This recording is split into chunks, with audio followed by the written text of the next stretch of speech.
Quando ela falou, gente, na mesma hora os meus olhos começaram a encher de lágrimas. Eu tentei me manter calma pra não desesperar ela, né? Pra ela não me ver daquele jeito. E aí eu engoli o choro e falei, tudo bem, a Amanda vai resolver pra ti, tá? Aí ela, tipo, não entendia muito, né? Balançou a cabeça e tudo. E aí eu fui falar com a minha mãe, falei o que ela tinha dito. A minha mãe, óbvio que não acreditou. Ela é uma criança, ela não sabe o que ela tá falando, deve ser de outra situação, de outro momento. A minha mãe nunca queria acreditar.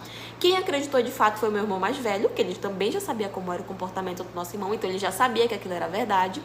E aí eu fui e levei pra outra gente da nossa família. E todo mundo acreditou porque todo mundo sabia que meu irmão era problemático. A única pessoa que não queria acreditar era minha mãe. E aí eu cheguei com meu irmão e falei que eu sabia o que ele tinha feito. Primeiro ele negou que ele pôde, mas de tanto eu insistir, de tanto eu pressionar ele, ele acabou confessando. E eu falei pra ele que eu ia denunciar ele, porque o que ele tinha feito era um crime e dos mais perversos que existe nesse mundo. Ele começou a me ameaçar, obviamente, disse que ia fazer isso comigo, que ia fazer aquilo, que não sei o que se eu fizesse isso, porque eu era irmã dele, eu tinha que proteger ele, não sei o que. Eu falei, engraçado, ela também é tua irmã, tu também tinha que proteger ela, não fazer o que tu fez. E ele não acreditou que eu ia denunciar, ele achou que eu tava só ameaçando, né? E ele foi correr pra minha mãe.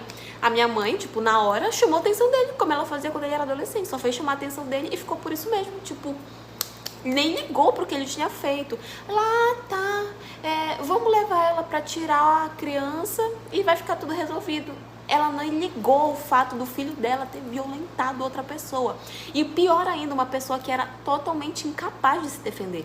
Eu falei, não, isso não vai ficar assim. Mas não vai ficar assim mesmo. A minha mãe, ele não acreditando que eu ia denunciar, eu fui pra polícia e denunciei ele. A minha irmã contou pro policial a mesma coisa que ela contou pra mim, do jeitinho dela. Ele já entendeu. Falei que ela estava grávida. Que óbvio, a gente precisava interromper aquela gestação, porque a minha irmã não teria condições nenhuma de cuidar daquela criança. E porque era uma gravidez entre irmãos, né? Qual era a chance? Qual era a chance que aquela criança tinha de ter uma vida saudável ou daquela gravidez chegar até o final, sabe? Vocês sabem como é praticamente impossível nascer uma criança 100% saudável, né? Fora que a minha irmã era uma criança, gente, uma criança. Aqui ela era uma criança. Como é que ela ia lidar com uma gravidez? Como é que ela ia lidar com o fato da barriga dela crescer depois de passar por um parto? Não tinha como. Vocês acreditam que a minha mãe mandou o meu irmão, sabe Deus pra onde? Ela simplesmente mandou ele pra não sei aonde, porque eu não sei pra onde ela mandou ele, e a polícia não conseguiu pegar ele. E até hoje, já tem 7 meses que essa situação aconteceu, não acharam meu irmão porque ninguém sabe pra onde a minha mãe mandou. Falo que foi a minha mãe que mandou, né? Ela diz que não foi ela, que ela não sabe, que ele fugiu, tudo, mas eu sei que ela escondeu ele em algum lugar.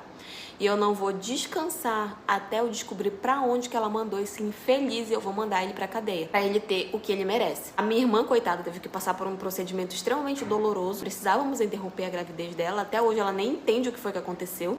E pra ela também é como se não tivesse acontecido nada, ela nem tem lembranças daquela situação, tipo, graças a Deus ela não entrou em um sofrimento maior, mas pra mim como irmã, pro meu irmão como irmão, a gente não conseguiu assimilar essa situação. Eu saí da minha casa, eu tirei a minha irmã da casa da minha mãe, e ela mora comigo hoje.